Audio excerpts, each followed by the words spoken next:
Hi, my name's Aaron Curry, and in today's video I'm going to be showing you the 3 most profitable towns and cities to get your buy-to-let properties in this year. And I'm also going to be showing you the 3 towns and cities that you just must avoid. You see, the bottom line is you want to get the highest possible rental income for the least possible investment. I call it the rent to house price ratio. If I was to say to you, you're going to get £300 of cash flow from a property that cost you £300,000 to buy, that's not very exciting. But if I was going to say to you, you might get £300 a month of cash flow from a property that costs you £100,000 or less, now that starts to get quite exciting. And it's all about this rent to house price ratio. Now you might say, can you still get houses for £100,000 or less? Can I really get one of those and rent those out? You absolutely can. And there are plenty of areas that I've been buying, my clients are buying right now, where you get this rent to house price ratio right. Now the rent to house price ratio is one of the key things that you need to have at the table. But what I want you to understand, there are actually 4 key profit levers to make yourself financially free. And one of those profit levers is cash flow. The second lever is capital growth. The property, the investment going up in value over time. And right now we're in a period where house prices are rising faster than they have for the last 6 to 10 years right now today. So we've got house price growth going on where you can invest your money and within 12 to 18 months you can have doubled the money that you've put into an investment if you buy the right investment properties. So if you're thinking that house price growth only kind of looks good on paper, then stay with me because I'm going to show you how you can pull that money out in a tax-free bundle to either keep growing your portfolio, making it bigger and bigger, or go spend some of that money and have some fun. But the bottom line so far, we've covered 2 points, haven't we? Number 1, great cash flow, that house price ratio. Number 2, great capital growth.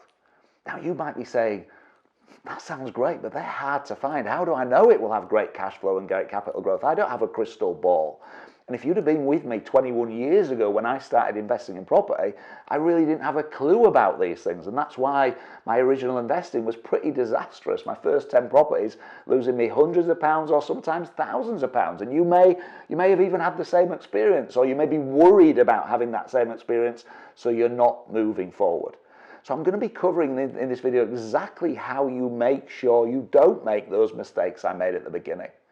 So how do you make sure you get great capital growth? Well, what you need to do is learn to study the market. We need to do some studying here and to understand what's going on. History will show us what's going to happen in the future when you start to understand this. And it's a bit like a chess player. You know, when I was younger, I actually came 3rd in the British under-16s chess championship and won the Yorkshire under-18s. And I'm not going to say that was my proudest moment, but back then it was a pretty proud moment. I was the geek at school, but I was good at chess. And as a chess master or someone who was good at chess, what you have to do is learn to think forward, don't you? You have to see forward 3 moves, 4 moves, 5 moves, 6 moves, 7 moves. The masters are looking forward 8 moves in multiple directions, and then they judge what to do as their next step. But yet many of you in property are just stepping out without even thinking about the next step or the step past that or the step past that. So how do you know what these patterns are? Well, what we can do is we can look at the land registry data. You may or may not have heard of this. We all know that houses go up in value over time. But have you studied the land registry data? And have you actually looked at some examples to inspire you to acknowledge that this really works? So what I'm going to do, let's throw up some examples. First of all, let's have a look at the land registry graph. Now this data has come from land registry, is where they register house price sales. So every sale that happens in the economy gets registered at land registry. So this is the land registry data. There can be no more accurate data. So the land registry graph that you can see shows that the average house price since 1968. So on the left-hand side, you've got 1968 right up until virtually today's date.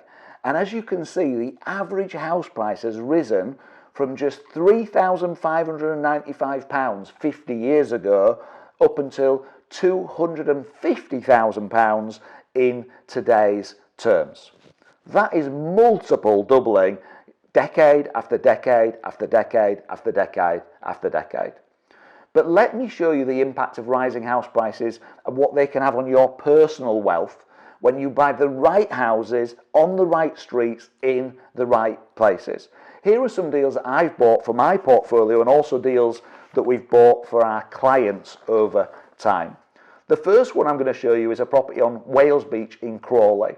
We bought this property in 2008. Now, in this particular property, we got it with a very good discount back then. So the property was valued at $205,000. The purchase price was $157,500, as you can see on the screen. And the discount we got was 23%. Don't worry so much about the discount. We'll cover that later. And it isn't crucial, but we did happen to get it in this example. So in this example, we're buying it for $157,000. The mortgage is $118,000.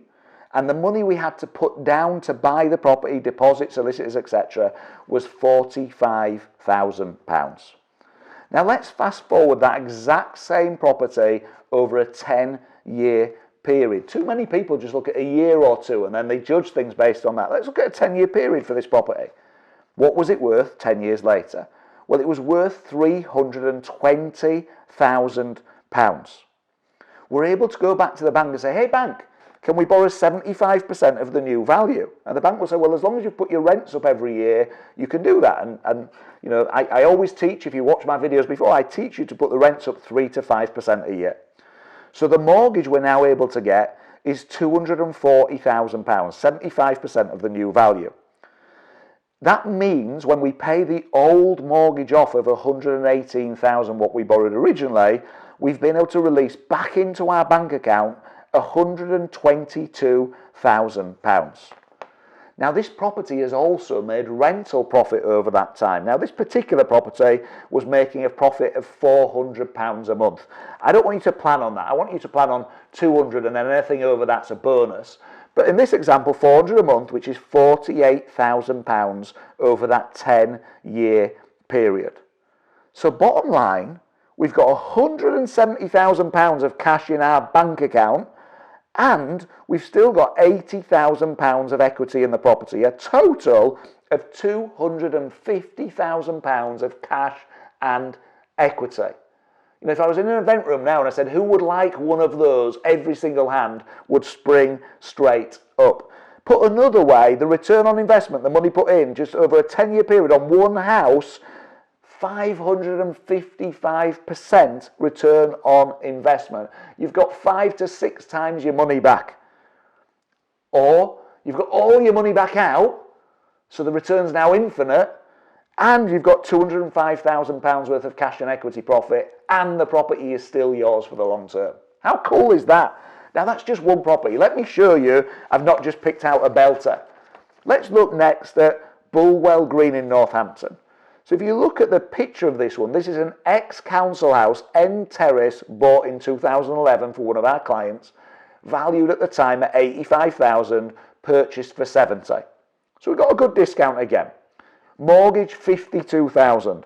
The money needed to buy this, the cash money for the deposit and the other bits and pieces, £23,000 to get into this deal.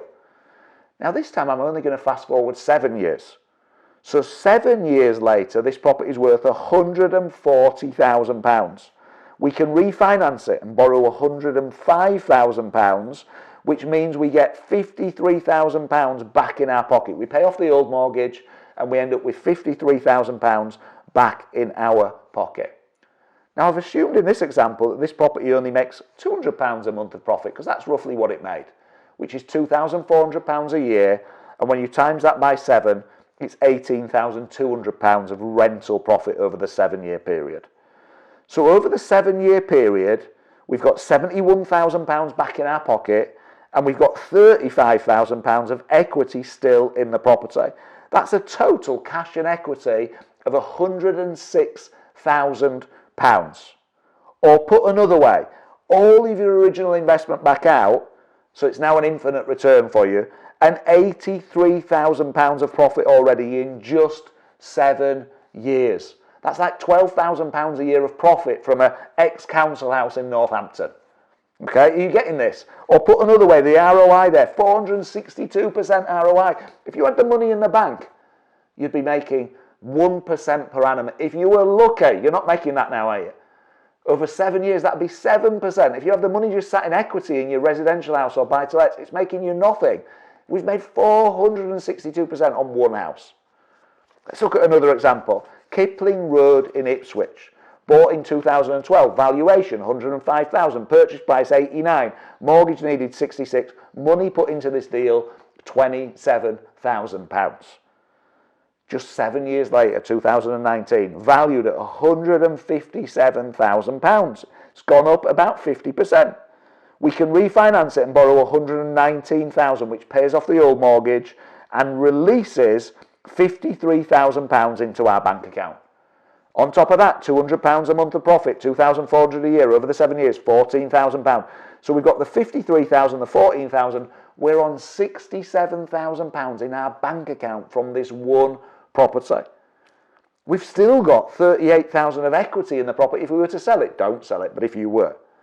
So our total cash and equity is £105,000 on a £27,000 investment. We have quadrupled our money in about 6.5 years this took.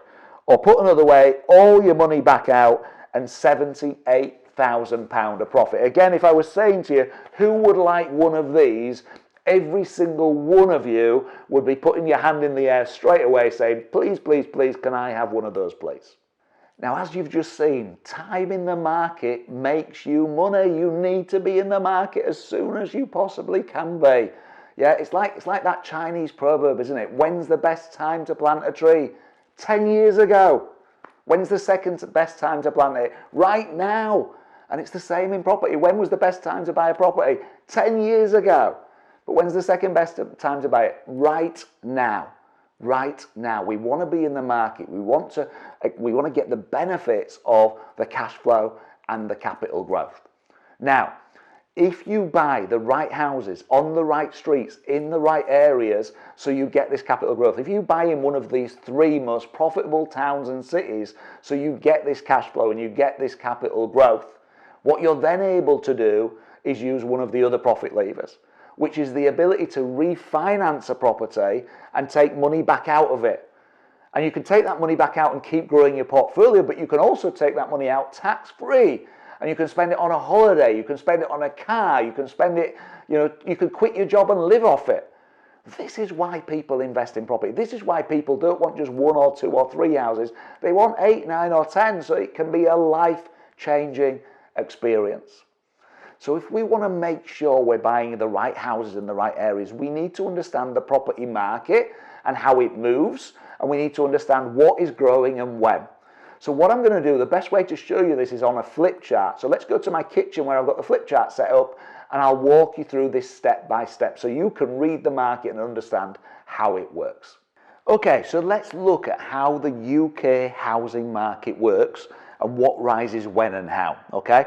And this pattern, by the way, don't just take my word for it. You can go on the Land Registry website, just Google Land Registry house price data. You can search the graphs by area, you can search them by the UK, you can search them by country, however you want to search them, and you can see the data that backs up what I'm about to say. So let's think about when the prices go up first, okay? When they rise in the UK first, where is it that they go up? Well, the first place that they go up is here. I'm going to do a really rubbish map, by the way.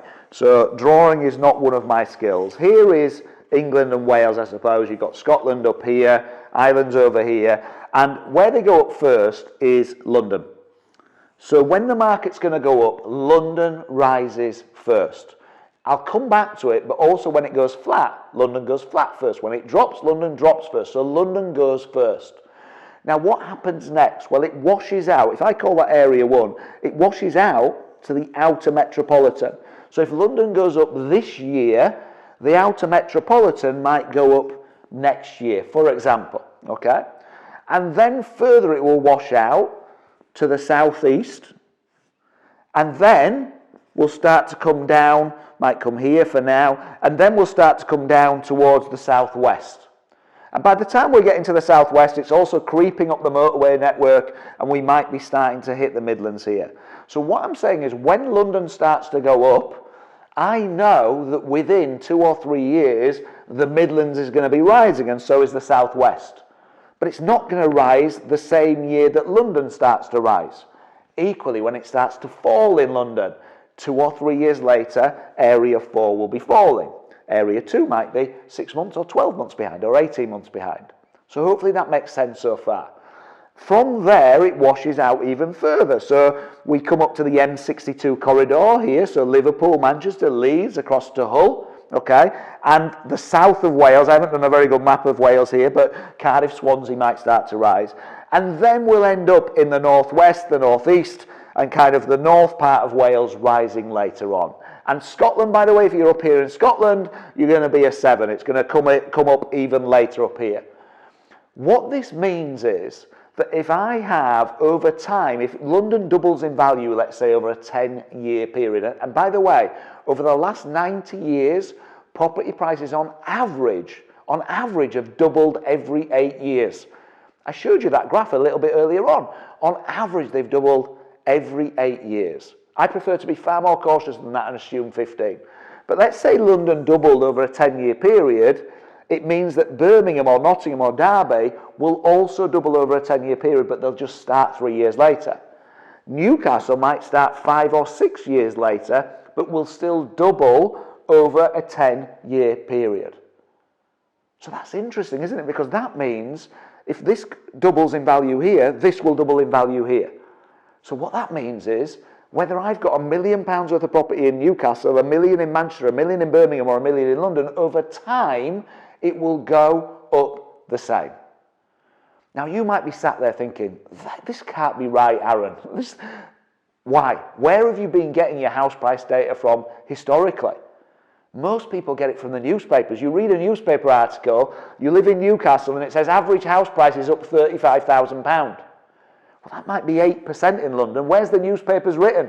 They're written in London, aren't they? So they tell you the average house price is up 35,000. You sit here in a £100,000 house, go, mine never go up that in a year. And so you think the London prices go up faster. They don't, percentage-wise. Percentage-wise, they go up the same. Now, once you start to understand this wave and how this wave works, it's the same when it pauses or slows down. Let's link to this what happens over time. If you think about the early 2000s, what was happening to house prices? Booming, booming, booming. House prices really going up. We hit 2007, 2008, we reach a peak, and then we start to get a drop. And then around 2012 in London, for example, Olympics, etc., and we get rising again. And then we'll get another drop, and then we get rising again, and another drop, and then rising again. This is the pattern that house prices follow. Now, basically, what you've got is 8 to 10 years of growth phase taking place, and then something like 6 to 8 years, and I'm going to call it flat. I know the graph's not flat, but a historian in 100 years looking back, it won't look like such a pronounced bump. It's just got a bit overinflated, it's slightly corrected itself, and off it goes again. So that's a flat period there, okay? So not normal, not always 6 to 8 years. So London, from 2012 to 2021, COVID affected things a little bit, slowed it down for a short period, but London has been booming in massive growth. But the Midlands started 3 or 4 years later, so guess what?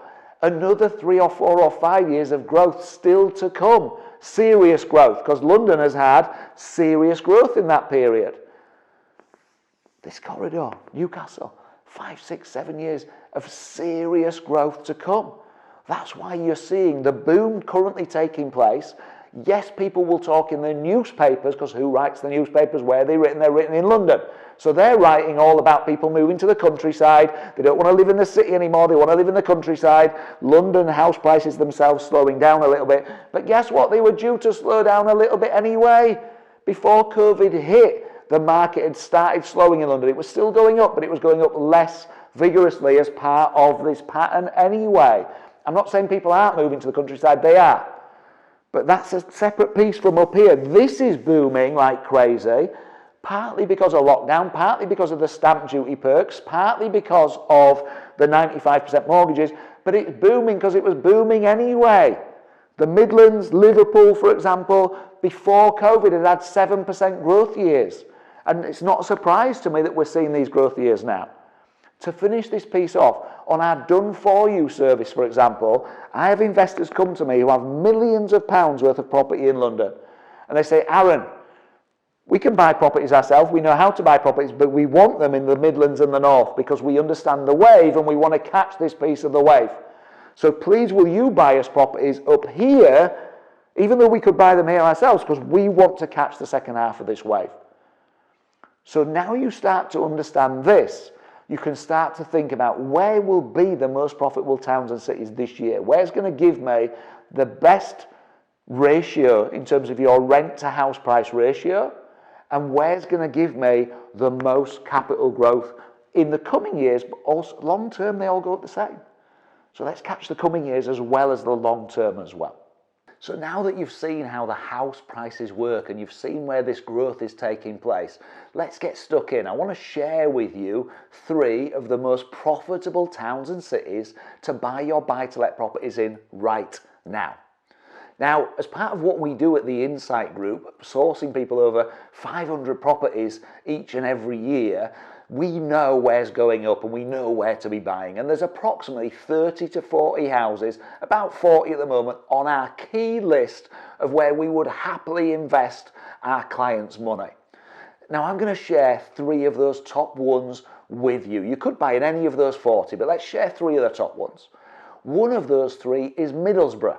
Okay, now Middlesbrough, when people first hear of Middlesbrough, they think of maybe car manufacturing, or they think of kind of an industrial type of place, or they go, it's way up north, I don't even know where it is, I'm not even sure, okay, and they have these pictures in their mind. But Middlesbrough provides a brilliant rent to house price ratio, great cash flow, and brilliant capital growth. It grows just the same as London does percentage-wise. So the first one's Middlesbrough. I'm going to show you examples in just a moment. The second area I want to talk to you about is Rotherham. So Rotherham in South Yorkshire. People say, well, Rotherham in South Yorkshire, really? And Rotherham has been known for some pretty bad stories over the last 10 years. And I'm not knocking Rotherham in any way, but it was in the press for all the wrong reasons over the last 10 years or so. But again, great rent to house price ratio. Again, great capital growth over time. It washes out, it takes longer to get to Rotherham, but when it gets there, it's the same as everywhere else. What's the third place I'm going to talk to you about? The third place, some people have fond memories of going there on a holiday as a child. I'm going to talk to you about Blackpool. Now, Blackpool won't be connected normally with family lets. You'd go, well, I might have a holiday let there or serviced accommodation or something. No, Blackpool's brilliant in terms of the house that ratio. And Blackpool's brilliant in terms of the capital growth it's going to give you over time. So let's dive in and have a look at some actual real life examples, properties we've bought in the past few months for our clients in these areas, so you can see what these deals look like. So let's look first of all at an example property. This is Darenth Crescent, in Middlesbrough. Now look at the property, Now, I don't want you to look at properties, by the way. So when you're investing in properties, it's not what it looks like that matters. This is not a hard decision. This isn't for you to live in. If 20 other people want to rent it or 50 other people want to rent it, it's ticked the, is it a good property from that point of view, okay? But if you look at this property, that's a nice property. A nice property with a garage. The Rick surveyor valued this property at £87,000. But our client able to purchase for £82,000. And then let's look at the numbers on this. We've got rent at 500. We put in the mortgage cost. We've budgeted for maintenance. When you first buy the property, once you've refurbished it, you'll probably spend about £30 a month on maintenance for the first couple of years. But we know on average, because we manage over 1,000 properties for ourselves and our clients, we know on average it's about £1,000 a year for a 3-bed house, which is about £80 a month. So we've budgeted even for the maintenance that we may not need to spend now. We've budgeted for everything, for insurance, for the letting agency to manage this. You might manage it yourself, but I always recommend using a letting agency, make your life simple. So in this example, paying for all those things, it's all been done for you. The net cash flow still, with maintenance budgeted for, is £180 a month. That's over £2,000 a year. Would you like to never pay your council tax again? That'll pay it for you. Would you like to not pay the water bill or the gas bill or the electric bill? That will probably, unless you're living in a mansion, pay those for you. One single property. Let's imagine you bought another one. Let's look next at Sandy Mount Road. So Sandy Mount Road, Rotherham. In this example, we purchased this property for £85,000. The Rick surveyor actually confirmed the value at £90,000 or just under. So this is a 7.8% rental yield with a 5.5% discount. Brilliant. So the rent coming in on this one's £550 a month, mortgage £159, we've budgeted for maintenance again, 80, insurance 20, rental agency covered for. The cash flow on this one property is £218 a month. £218 a month times 12, that's £2,500 a year. Now we've already got our bills being paid for. Imagine if every month you didn't have to put that towards your mortgage, or that paid your mortgage for 1 or 2 or 3 or 4 years, depending on 1 or 2 or 3 or 4 months, depending on the size of your mortgage. Would that be a cool thing to do, to never have to contribute towards that again? If you end up with 3 properties, you probably can cover the bills and the mortgage. So thirdly, let's look at Marsden Road in Blackpool. So we picked up this 3-bed mid-terrace house for a client for £82,450, and a Rick survey confirmed the value at £85,000. Now in this example, we got rent again at £550 a month, which gives this deal an 8% yield. And that means if you run through those numbers, it's giving you £223 per month in the client's pocket after all costs, and critically saving that £80 a month for future maintenance, so that's budgeted. So this gives you an extra £2,676 a year that the client can spend without any worry. As I said, you can put that towards the mortgage, you can put that towards the bills, but guess what? You can also choose that you're already paying those, and you can put this towards day trips, you can put this towards meal out, you can put it towards home improvements, you can spend it on a brilliant holiday. So as you've seen from these examples, these properties are going to keep pumping out cash continually because we've bought in the right areas for the right price on the right streets. These things are absolutely critical. That rent to house price ratio, the cash flow it generates, is going to look after you year after year after year after year. You've got just 3 of those in that example, maybe £7,500 a year of extra cash flow coming into your income every single year just for 3. But it's not just as simple as that. Remember, we bought for that second rule of capital growth. So these 3 properties will also go up in value. And because you've got great rental income sat behind them, the banks will be happy to refinance and lend you more money. Many of you may have houses right now where the banks are going, I won't lend you any more money. And you're stressed out. You're going, why won't you lend me more money? I've got a load of equity in it. Why won't they lend me? The banks are ripping me off. No, you've unfortunately bought the wrong houses. I don't mean to be mean, but you've bought the wrong houses in the wrong areas. And the bank's quite right that you're being cautious because your rent coming in is not enough to give you enough buffer. So we keep ourselves safe as well by buying in the right areas. We keep ourselves secure. You're never going to be upside down with this. You've always got plenty of rent coming in. So we then get that capital growth. We can refinance those 3 houses and we can buy a 4th, or we can buy a 5th, or we can buy a 6th. And before you know it, you're getting to 7, 8, 9, 10, where life really changes for you. Because once you're at that point, you've got great rental profit from 8, 9 or 10 houses now, not just 1 or 2. Okay, and on top of that, these releases, you can use them, you can keep growing to 15, 20, 30 if you want, but instead, you can quit your job, you can live off it. You can spend this money on a new car, you can spend this money on a dream trip around the world. So along the way, you can be picking off these bills, or you can be improving your lifestyle, and then you get to financial freedom, or whatever that means to you, and doing these amazing, cool stuff. There's nothing better than having peace of mind and security and knowing that you are secure because you've bought the right investment properties.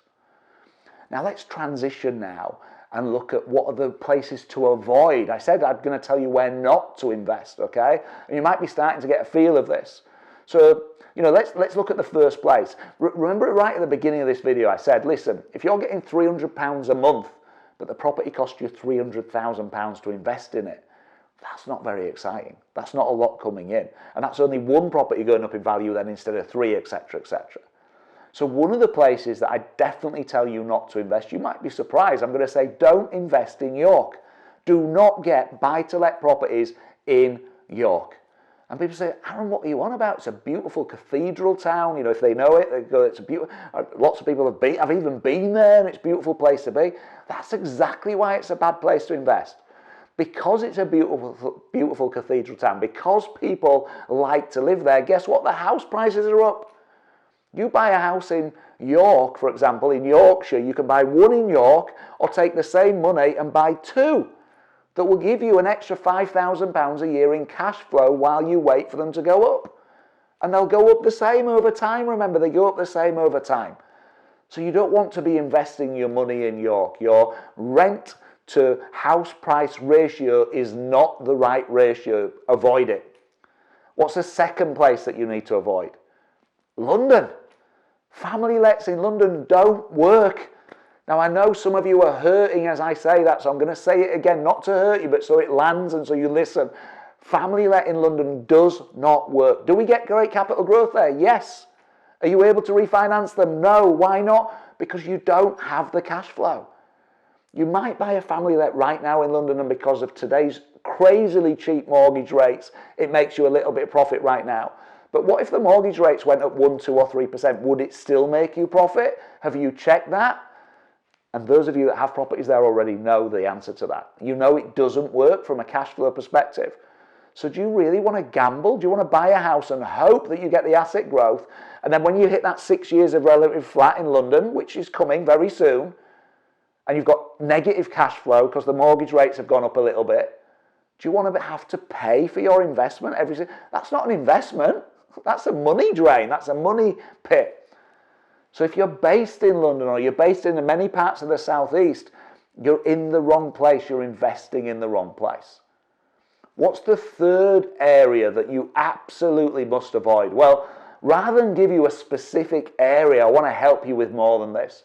I'm going to tell you how to avoid all the areas that you need to avoid.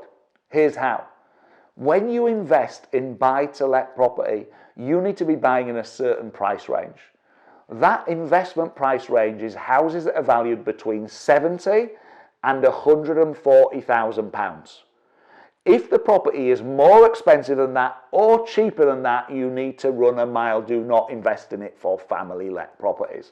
Well, why do I say this? Well, let's look at the less than 70k first of all. The challenge down here is the social demographics. There are properties, you might look on a piece of paper with what I've just said and go, oh, Aaron's gone, said buy up north, and you go find a property that's for sale for £50,000, might be in somewhere like Hartlepool, for example, and it's £50,000, you're like, on paper, this is amazing, this is 12% yield, I'm going to buy it. But the trouble is the social demographics in these areas that are less than 70k will mean you've got tenants that just don't pay the rent. Or you've got tenants that constantly trash your properties and cause damage and disappear overnight and all these kind of things. And so it looks good on paper, but it doesn't deliver. So you need to make sure that the actual cash flow that I've been talking about, that ratio I've been talking about, is a deliverable one. And I can teach you in further videos exactly how to do that, okay? But one of the ways to do that is make sure you don't buy anything less than 70. But we need to look at the other end as well. Like I've said consistently, buy a house for 300k that makes you £300 a month. That ain't exciting. That's not going to deliver to you. And not only are you missing out on the cash flow profit lever, you'll get the equity growth, but you won't be able to refinance it because the rental income coming in, the banks will go, that is not enough if the mortgage rates go up, so I'm not going to lend you this extra money. So now your dream trip around the world or I can retire and live on this is in tatters because you've bought the wrong property. The sweet spot is 70 to 140k. I know that many of you are thinking, I can't possibly get a 3-bedroom terrace or a 3-bedroom semi-detached for less than £200,000 in my area, so what do I do? Well, I want to ask you another question. When you become financially free through property, how do you want to spend your time? How do you want to spend your life? And the majority of people, the answer to that is doing some fun and groovy stuff. It might be traveling, it might be working less, it might be spending more time with the people you love. So I say, the second question is, so you're not wanting to create a job in property, you're not wanting to quit your current job and just get a different job in property. That's not what it's about, is it? And people would answer, and I'm sure you would answer, no, Aaron, no, this is an investment for me. Well, if it's an investment, you need to set it up at the beginning, how you intend to finish, how you intend to go on. You see, most people set it up at the beginning and they do it locally to themselves, and they end up doing the painting themselves, and they've got big baggy eyes like this because they bought a property and they've spent their weekends and their evenings refurbishing it themselves, and they're putting all this time and effort into the property, and they're managing it, and they're having to drive around and collect the rents. So they invest locally. But what they end up doing is creating a job, and they get 2 or 3 properties in and they quit. You know, how many people have you met that have got 1, 2 or 3 properties but not gone any further? They quit, and for me, I'm like, they're on the cusp. They've taken the action to get started. They've taken the action to get moving, which is the hardest thing, is getting moving. And they're on the cusp of getting to the future, getting to financial freedom, which is 8, 9 or 10 with buy-to-lets for many people. And they quit and they stopped. And what you have to do is set it up from the beginning how you want it to be at the end. And if you want it to be an investment, if you want this to be something that works without you and just puts money in your bank account, first of the month, there's all your money in the bank account for the month. You've got choices now. If you still love your job, you can go to work because you love it. It's totally different working, by the way, because you love it and you know you don't need to. It's a totally different emotion. You feel safe, you feel secure. No one can touch you. Once you get financially free, no one financially can touch you. Yeah, your home is your castle. All those kind of things that you've heard as sayings in the past, they become a reality only if you set it up as an investment to work without you. And there's various ways to do that, but one of the things you could consider is a done-for-you service, where this is just all done for you and it's all managed for you, so you don't need to do that travelling and you don't need to do those journeys to places that are further afield. So now, to finish this video off, now you know 3 of the most profitable places to get buy-to-let properties right now in the UK, 3 of those 30 to 40 that I've already shared with you. What are you going to do to move this forward? And the challenge is, you might go, right, I know now, Blackpool, I'm going to go buy properties in Blackpool. And people rush off with my training and they do that. And I want to say, just stop for a moment, just stop. Why am I saying just stop? Because within each of these towns and cities, there are some amazing places to buy, and there are also some bad places to buy. It's not as simple as just going, oh, well, I can buy them now in Middlesbrough, Rotherham, or Blackpool, and I know I'll be okay. No. You need to learn the rest of these patterns. You need to learn the rest of the strategies and the rest of the rules to make sure you buy the right properties. I'll give you an example. If you buy one of the wrong properties in Blackpool, that property might make you £2,000 a year for the rest of your life, and that's okay. But you buy the right property in Blackpool that meets all of the profit levers, and on average it will make you £7,800 a year for the rest of your life. That's a quadruple return because you took the time to buy the right one rather than the wrong one, and that is year after year after year after year for the rest of your life. You know, put another way, you've got 10 houses at 2,000 each, you're on 20k. Nice, I'm on 20,000 a year. But you've got 10 houses on 7,800, you're on £78,000 a year, which I'm sure you would agree is a life-changing difference. So what I'd like to do, we've run out of time for today, but I'd like to, in the next video in this series, share with you how do you make sure you buy the right houses in the right areas, so you're on that 7,800 average per property rather than that 2,000 average per property with your family-let purchases, okay?